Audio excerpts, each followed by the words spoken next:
Hi, Dr. Jill. How Hello, are you? Julian. How are you? I'm great. Guys, Dr. Jill is my client, and I wanted to talk today about her journey. Yeah, absolutely. My name is Jill Pedalino, and Julian and I not only have worked together, but, professionally and personally as a client, but he's become a dear friend. And I think that says a lot about what Julian has done for my life in terms of my fitness, my mindset, my nutrition. So I'm really happy to share today. I am 46 years old, and I am a Young. pediatrician. What's that? 26 years young, yes. And I'm a pediatrician. I own a practice of general pediatrics in Nutley, New Jersey. I've had this practice for about 8 years now, and I've been in practice totally for about 18 years. So it's been quite a journey, a stressful one at that, especially owning a business and all the pieces of the pie that go with that. Having it all fall on your shoulders creates a lot of stress. So I've always been a person who's been active in sports, athletic in high school and college, and as an adult, I definitely take my fitness and my nutrition seriously.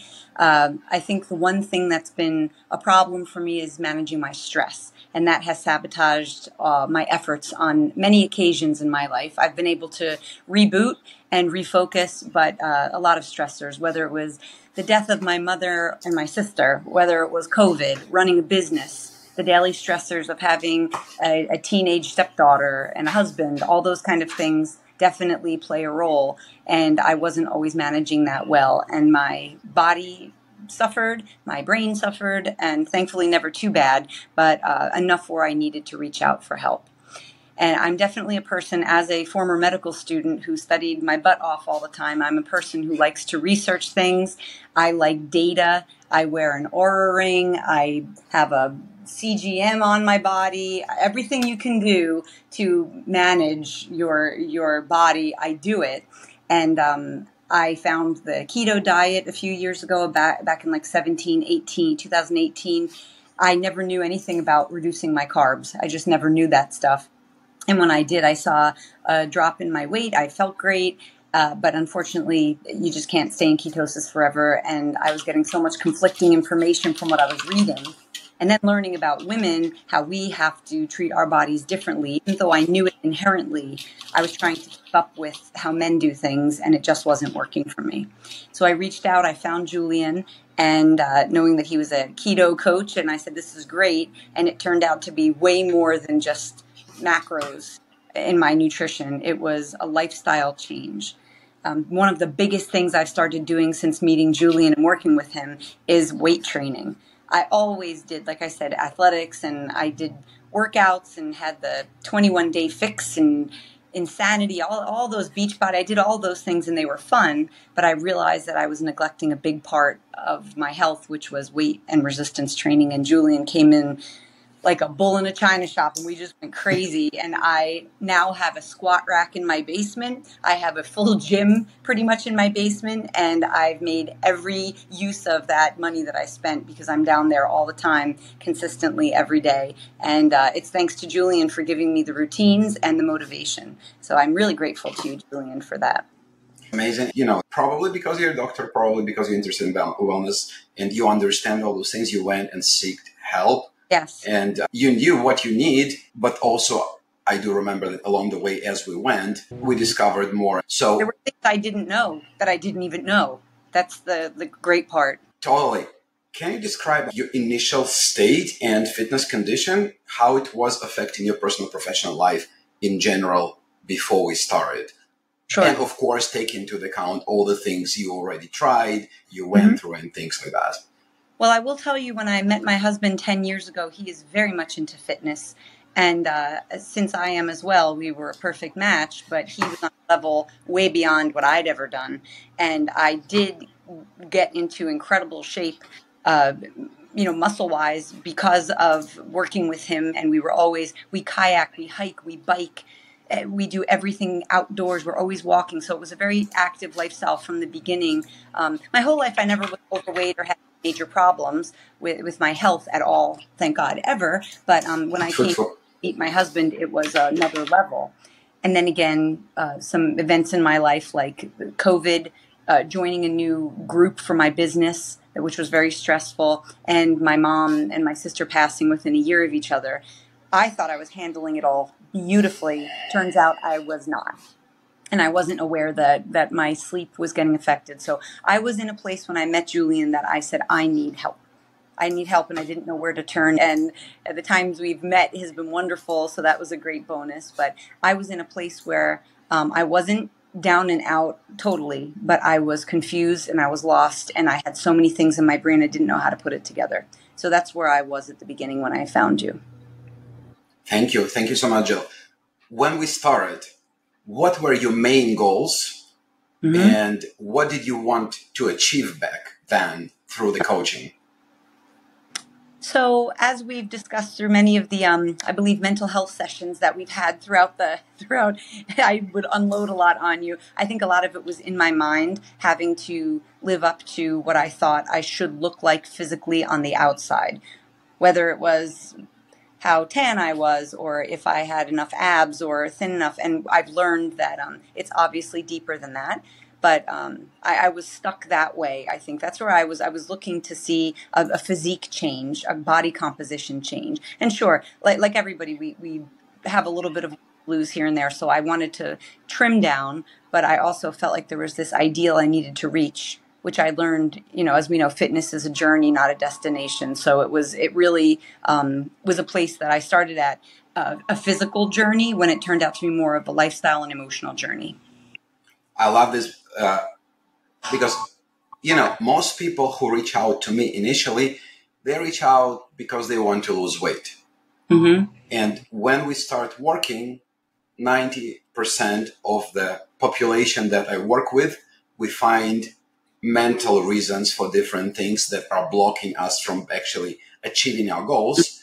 And for someone, it is really weight loss, but weight loss is always dependent on what you think and how you think in your behavior. And it's not about tell me how much to eat and I'll execute. It never works. Even when people say, give me macros, I'll be fine. No, you won't be unless you have very rigid regimen already, but then you wouldn't need help in the first place. Exactly. And getting better, even just at weight, it's always in your head. And it's not about exactly what to eat and how much, because that is easy for anyone if you have the mindset for that, if you have an understanding of why you're actually doing this. I actually had a post yesterday about so many people reach out to say hey, I need some help. I want to lose some weight, but I'm not really sick with anything. And my blood work is okay. And doctor doesn't tell me anything scary. So I don't have really a lot of motivation to do this. And this is why most people fail in everything, in their health, in their business, at their work. They don't have the why. And you had very strong why. And then you gain more whys as we went. And that was insane. That was insane because you were very on it. You are I'm motivated. Executed. About myself, yeah. I heard of a quote just the other day that I thought was really relevant. The short-term pain of discipline is better than the long-term pain of regret, so choose wisely. And I feel like that is kind of what I try to do to push through. And none of this should be painful, but it is when you've had your paradigm that you've lived for so long and now you have to change it. Of course, you believe in things and then someone tells you, hey, that's all bullshit. Mm-hmm. And many people, they don't want to break that. Many people want to, stay with their stuff, but also make changes, which prevents them from making any changes. Right. They don't. And you did that for me so many times, and I'm grateful that I was open enough to hear it, because now I feel so annoying too. Well, I would say things that, what do you think of this? And you're like, what are you, crazy? And it was so great because now I had a broader understanding. Instead of being angry, I found it was just better to just accept it. And you backed yourself so often. I never didn't trust what you said, and it always turned out to be accurate. So that was what was really helpful along this journey, because it's safer to believe what you've always believed. Thank you so much. Now, can you share some major challenges you faced while we were working together and how you overcame those, right? And it doesn't need to be a whole list, but just for people to understand that there's never smooth sailing. There's never like you're like, you're not going to college getting study books and you're getting a degree, right? It's the same thing here. It requires work. So I would love to hear a little bit about that. So as I've mentioned a bunch of times, and I'm sorry for repeating myself, but I'm easily an exercise person. I have no problem doing that. I will power through. The big hurdle for me was the nutrition. And I really do eat very well. I'm very mindful. I think it was portions. I think because my husband needs a higher requirement than I do, I was matching his eating. And even though it was very, very healthy, my biggest struggle, as you know, was sticking with those macros. And even when I thought I was doing well, you would say, Jill, you're like malnourished because you're not eating the right way. And so that was my biggest struggle. And I have to go to work, and I know how to meal prep. I've done it before, but I don't have time today. And I think it was because I didn't want to face what had to be done. And it wasn't that I couldn't do it. I just wasn't prioritizing the time to do it. So that was my huge hurdle, was the nutrition. And I think in some of the little groups we've been in, some other people echoed that same thing, that you can get your butt out there and lift weights and do a 30-minute workout or an hour, but to make sure that your food is on point for a full day, really not easy for me. Makes sense. But some can ask, like, you are a medical doctor, right? Yes. You're supposed to know everything about nutrition and how things work. Don't they teach everything about nutrition in medical school? I knew nothing. Yeah, I really didn't know. And I've learned over the years now, recently, that and I did learn this in medical school, women's cycles, 28 days. It's also, in addition to the 24-hour cycle, we have another, as a menstruating female, you have a whole nother cycle that you have to look out for. I never appreciated that there is time in the month when a woman should just take a break and do yoga and take a nap. And as a woman in this world, you have to go because men go every day. And that's the way their clock works. And women just don't work that way. And so I'm trying to start honoring the fact that there are certain times in the month when I can crush it. I can fast. I fasted one time, a 5-6 day water fast. And I was like, this was easy. And that's scary. And then I look back after some research. Well, it was right after my period, and that's when you're less hungry, and I could do it. Another time, I tanked after 48 hours, and it was because it was the wrong time. So I'm learning a lot about my body as well through working with you. And when we bounce ideas off, I'm so happy you have so many resources to help me. It's very important to understand that we typically rely on medical professionals, and I'm typically talking about family doctors, for our health. We go there, and they do our blood work, which is, by the way, very, very limited. And then they say everything is fine because everything within the ranges. Mm-hmm. But even if we're taking this subject of female hormones, you can be a very dysfunctional female hormone, very imbalanced, and all your hormones will be within ranges. Mm-hmm. Yeah. And your family doctor, even if they agree to that, right? Because most of them will not even know the names. And I'm also talking about regular OBGYN, like for that purpose. If it's within the range, you will not hear anything. And this is where problem starts, because you want to be in a certain place in the range, and it needs to be in alignment of multiple hormones in order for you to say, okay, I'm possibly fine. Mm-hmm. Absolutely. And this has changed my practice. As I'm a pediatrician, I take patients up to 23, but who am I talking to more? Moms and dads, and teenage kids. I have changed my entire outlook on how I even ask. Normally I would say, how's your period? Oh, good, monthly. Okay, great. And we move on. Now I'm asking so many more detailed questions, and we're checking blood work. And even when I did some blood work of my own, because I have that availability to run my own blood work, and I went to a functional medicine doctor, I went back to the internist for my annual physical, and she said, did you get blood work? And I showed her. She said, oh, I don't check that. Yeah, I don't even look at that.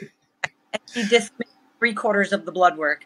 And I said, I will not do that to my patients. And I also feel, being on the front lines with health, if I'm not in great shape, how can I promote to my little children to eat healthy, or my parents to be healthy so they can be better parents? And so it's all so integrated.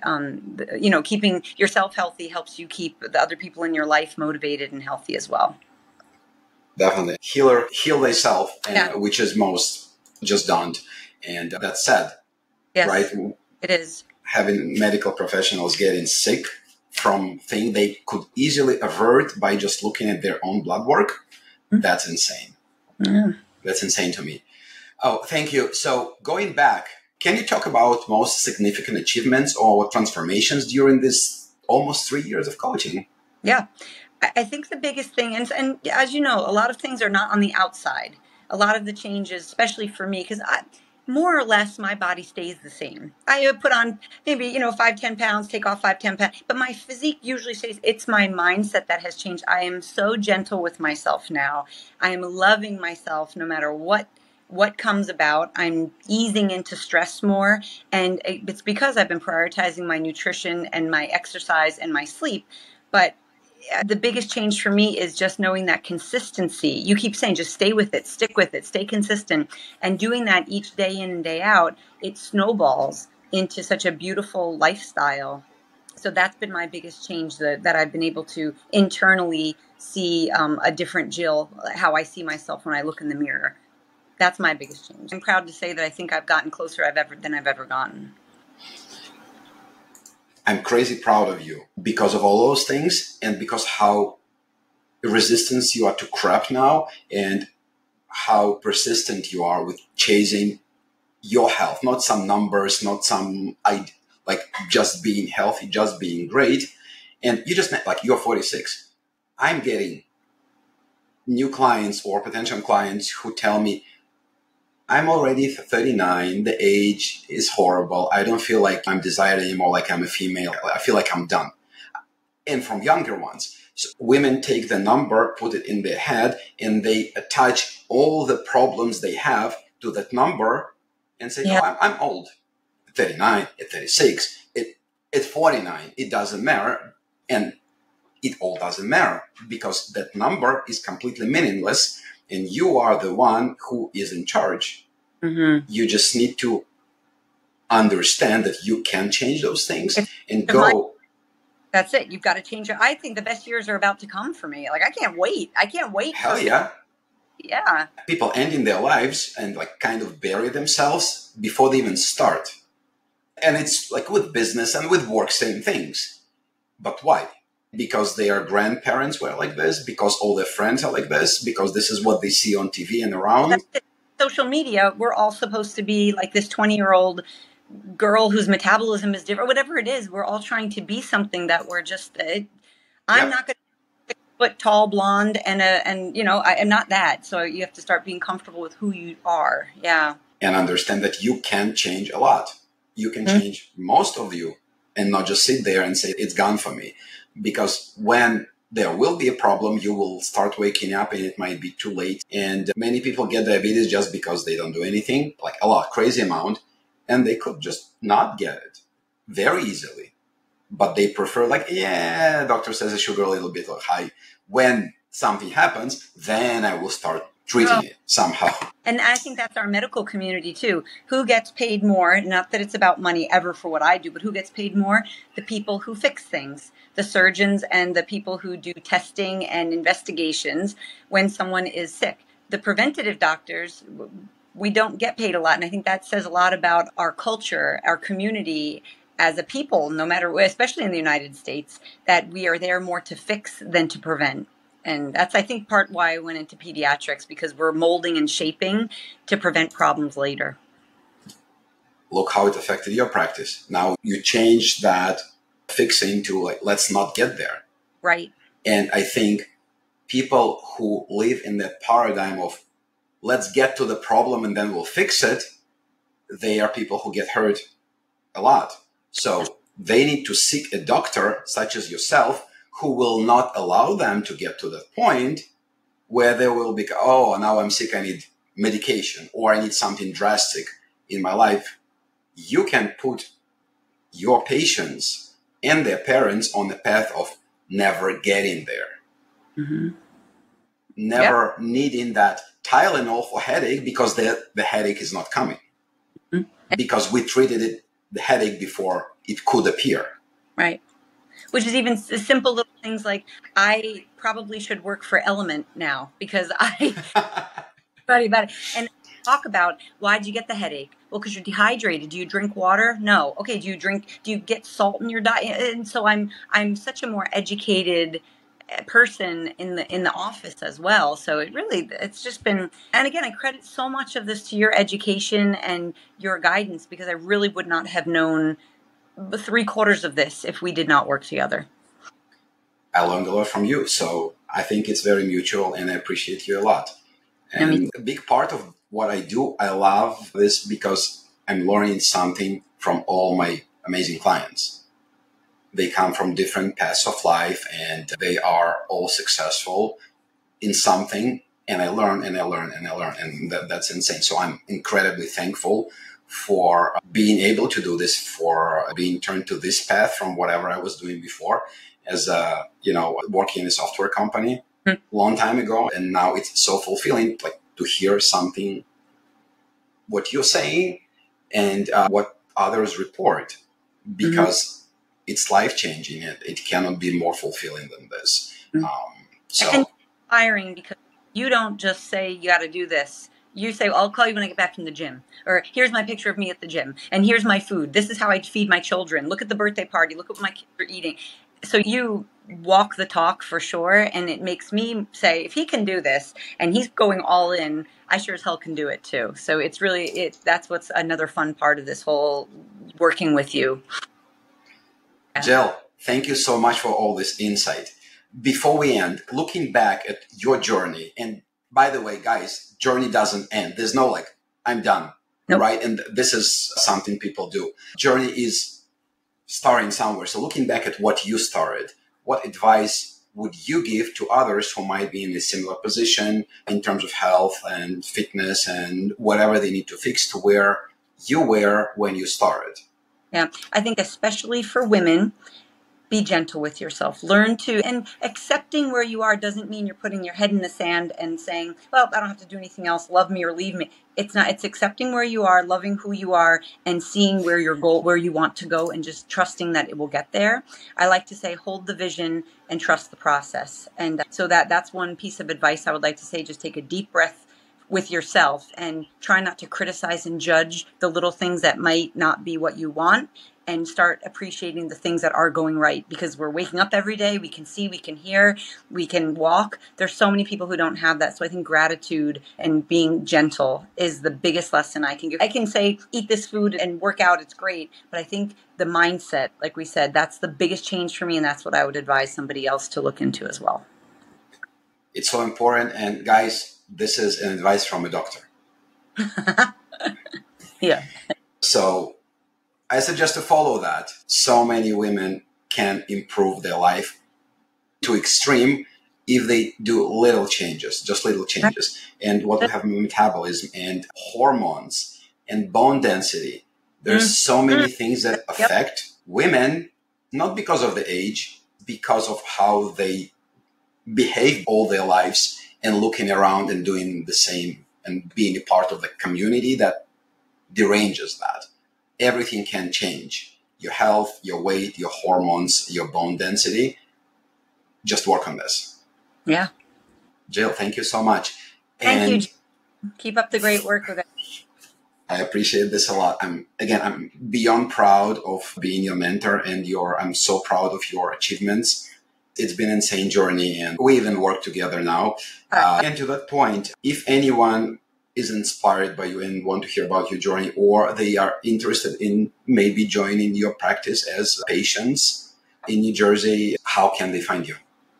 Our website is healthykidsnj.com. And my husband happens to be our PR manager, and we are everywhere. Twitter, Facebook, Instagram, all over. We have our website, and that's the best way to find me, through there. I wrote 2 children's books, so I'm really trying to reach out. So you might find me there, and that's the best way to find me. And sometimes on CNN. yeah. All right, Jill, thank you so much. I appreciate you a lot, and I'm looking forward to doing more. Absolutely. Have an amazing day, and we'll talk very soon. We will. Take care. Have a great day. You too. Okay. Bye-bye.